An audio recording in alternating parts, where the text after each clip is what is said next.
This fucking pen right here, if you learn to sell this pen to me right now, I guarantee you, you will never go hungry in your life and you will never struggle with women.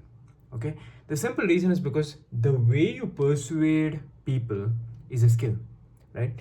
And once you learn to persuade people, it can transfer really easy to any part of your life, which means that the same concept it takes to get someone's interest aroused from this is the same concept it takes to actually get a girl to go on a date with you, get a girl to say yes to you being her man. It's the same concept. We've all seen those videos where the speaker comes, tells, sell me this damn pen. And the people sitting in the crowd, they start looking at the pen like this. And they're like, oh, this is a Montblanc pen. This has a metallic body. It writes so well.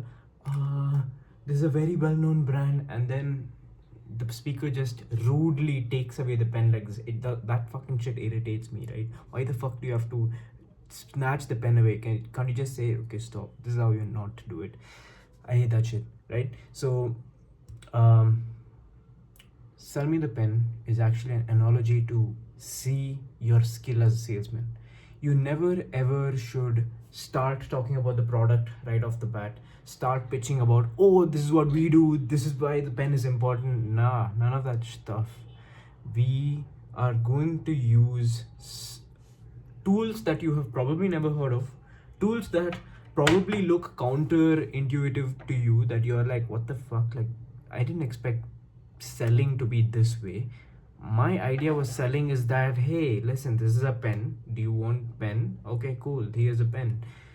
That was your idea of selling, or your shit. Okay. So your concept of selling was that, hey, these are the features. This is why you should buy this. This is a good reason to buy the pen. This is a good brand. That's how you lose the sale.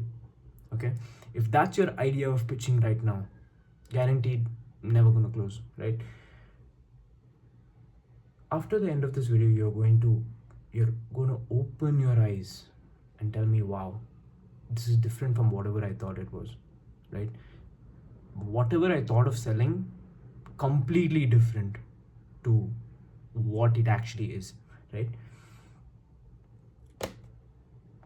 I'm gonna explain this to you step by step, but let me tell you what this actually means for your life, so you can actually pay me good attention right now, so that this can benefit you in the long run. If you simply know to sell, it transfers really easy to any part of your life, right? You can go from product sales to service. You can go from B2B to B2C. You can go from any part of your life, any part of your career. It's going to transition smooth because the principles to persuade remain the same, right? You might start off with $100 product, 8,000 rupee product. You can slowly move up to the $3,000, $10,000 a month programs, right? Because the concept remains the same. It's just who you're selling to differs, right? So that is the concept. You will never stay hungry. And guess what? 80% of the economy is service-based businesses, and all these service-based businesses need remote salesmen or in-person salesmen, right? Not just that, once you understand these few concepts, your way of copywriting and all these things are also going to change, because copywriting is basically sales in written form, right? So whenever someone points a pen in your face and tells you, sell me this fucking thing, the simplest answer is to take the pen, put it in your pocket, right? It breaks the pattern, right? Everybody, as soon as they see the pen, they're going to be like, oh my god, this is a pen, this is a metallic body, look at the colors, look at the brand. No, take the pen, put it in your pocket, keep it in your pocket safe, okay? And then you lean in and you say, hey, what's your name? Oh, okay. Where are you from? Oh, okay. So what do you do exactly? And you start kind of warming up the prospect, right? You're getting to know them. right? Sales is more about EQ, emotional quotient, than it is IQ or product knowledge, right? Most people, they try and display IQ and product knowledge. No, EQ is lacking. Emotional quotient, how well you're able to diagnose their pains, how well you're able to help them come into a conclusion that they need this, right? First thing you do, take this, put it in your pocket. It's a pattern interrupt. Lean forward and start saying, hey, what do you do? Okay, do you like your job, by the way? Cool. What got you into this thing in the first place? And you start warming them up, right? Ask some random questions in the start. Slowly, what you do is start coming into questions that might show them that they need a very good pen, right? For example, John, so what do you do exactly? What's your day to day? I'm an accountant. Oh, okay. An accountant. What got you into it, by the way? Was it parents or like was it your own decision? Oh, I started with my parents and then eventually became a love of mine. I just love doing accounts. So it's March right now. I'm assuming you're going to be really really busy, John. What kind of clients are you handling with? Yeah, I mean, like I'm handling all like high tier clients and like all top business owners, things like that. Okay, cool. John, like how much do you think your perception matters as far as like the things you carry, the suit you wear and things like that? Because in the accounting world, like I've not seen a lot of accountants wear suits. So how do you guys build the social proof there? Oh, okay, we carry all these things, we wear cufflinks, things like that, right? We are slowly coming into asking the kind of questions where it might finally lead to, okay, what kind of pen are you using? John, are you really using that pen? Do you not think that that pen is actually, costing you your, you know, social proof? You're using a fucking Jiffy. These is, kids use that. How come you're using that? Like, why not a better pen? And then he's like, I've never really thought about it, things like that. We're asking questions after questions after questions, especially open-ended questions, which means how questions, what questions, why questions, so that they can kind of get more emotionally invested in, speaking to us and in the conversation, that they're venting out their pains, right? They're telling you, yeah, I mean, like these clients churn because I don't know, like they just left me and things like that. And we are trying to tie it to perception. Here's the catch though, we're never going to sell everybody, right? It's not realistic that you have a 100% closing rate no matter who. There are going to be people that already have a pen like this, or probably don't need a pen like this because they have a better pen, or probably they're working with low end clients that they don't need a pen like this because now they look like they're showing off, right? There's always going to be those people, but we're talking about getting and finding those people. When you find them, how do you actually sell to them? And this is how you sell it, right? Take this, put it in your pocket, try to get to know them first. Secondly, start asking open-ended questions that might lead to the answer of things related to the pen. The angles I can think of top of my head right now with this are the way that someone perceives you, the way that you feel while writing, the way that a first impression matters, right? It's the fact that when you're wearing a suit to create that first impression, how can you carry around a Max Ink or a Jiffy, right? I don't know what the current good pens are in the market. I'm just using the ones that, by the way, Jiffy is OG. So those are the angles I can think of, right? And when I can think of those angles, we need to start asking the questions that come to the conclusion of perception, come to the conclusion of they're not using the right kind of pen. They're in the market for the pen, but the wrong kind of pens, right? We are thinking in terms of their lens and trying to convince them with the fact that we are pretty much getting them to agree the fact that they might need something like this, right? The reason why we do this is a few reasons. So those reasons are that, one, they might believe 30% of things that come out of your mouth, but they believe 110% of things that come out of their mouths, right?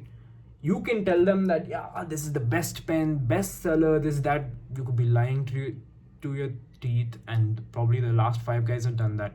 Not gonna believe. But if you start asking them questions that they come into the conclusion, they're not lying to themselves. Maybe they are, but they believe it. That's how you do it.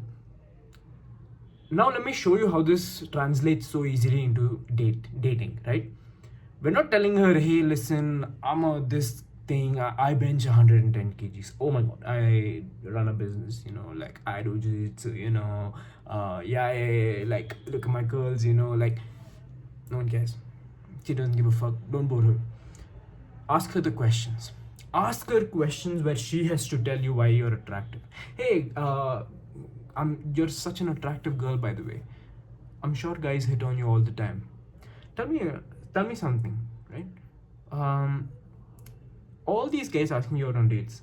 What made you actually pick me? I'm just curious. And now she starts telling you, oh my god, you have such a good smile and like you're attractive. I like your shoulder to waist ratio. By the way, let's check it out. And she's telling you all these things. And she's kind of selling herself on the fact that this is important. Which brings me to my last point, which is that top closers, salesmen do not ask questions which they don't already know the answers to, right? Which is why the script is important, which is why having predictable patterns are important. That's one.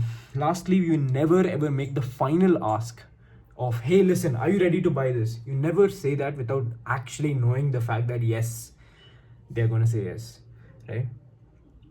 How you do that is by asking so many damn questions that lead into the fact that you're convinced now that they're gonna say yes, and then you finally pull the trigger and say that, hey John, I think that this is the best fit for you. This is just $1,000, but I think that it's going to change all the perception and everything that we talked about right now. Would you like to move forward and buy this? And they will finally say yes. Everything that could be a potential no, the reason why they wouldn't buy, we handle it in terms of obstacles, which means that we can ask specific questions that help them come into the conclusion that they are not going to say no, right? I'll give you an example. If you foresee that, okay, John is not that well-to-do, he's gonna say no to a $1,000 pen. You can say that, John, you seem like the type of person that values quality over price. Right? I think you're the type of, you come across as such a person that values the fact that your perception and the way your first impression is more than just numbers on the screen, right? You would rather make a good investment and be seen a certain way. I think we all are that way, right? Is that right about you? And then they start telling you that, yeah, I mean, like that started at a young age, and they start venting out to you, right? Now you've objected and you have shown to them that they're a person that believes in quality more than they do with price. So now when you tell that, hey, listen, this is $1,000, in their head they have just told themselves that, yeah, I'm a person that does value quality. They can't say no, that's too much, no. Now keep in mind that there will be exceptional cases where, not exceptional, most cases where the prospect's going to say something but they're going to mean something else. Like they're going to say that, hey, listen, let me just talk to my wife and get back to you. But really, it's the fact that they've just told you that they value quality over price, but they're not able to tell you again that, this is too expensive. And that's when you isolate objections to get into the fact that, hey, listen, this is about quality. You believe in quality, which is what you told me. This is a really good purchase for you. Because like perception is everything. March is right around the corner. All those people coming to you for those tax audits, things like that. This is the pen for you because it creates that impression. That's the answer. That's how you fucking sell a pen. Ask the right kind of questions, shut the fuck up, listen to them, help them come into their own conclusions, and you don't come into conclusions for them. Because if you're doing that, it's your opinion. But if you're letting them do that, then it's their belief, right? We are letting them come into their own conclusion, pointing the pen in their face. Once we know for a fact that they're going to say no, they're going to say yes, and we've isolated all the other objections. We now pull the trigger and say that, hey John, ready to move forward? This is the pen for you. That's the simplest way, right? Watch this video 10 more times, take notes, and then you'll understand what I'm really trying to say, because every time you watch this, you're going to understand something else. I just laid down all my half a decade of sales experience and knowledge, right? I started off working in a fucking gym, guys. Right? I was getting paid 5,000 rupees a month. What the fuck? can you do for 5,000 rupees a month? All the money that I would get paid, I would spend it on petrol, literally. And I have to travel 14 kilometers every single day, right? And now I'm charging my clients $5,000 a month, multiple different clients. So that's how you sell a fucking pen.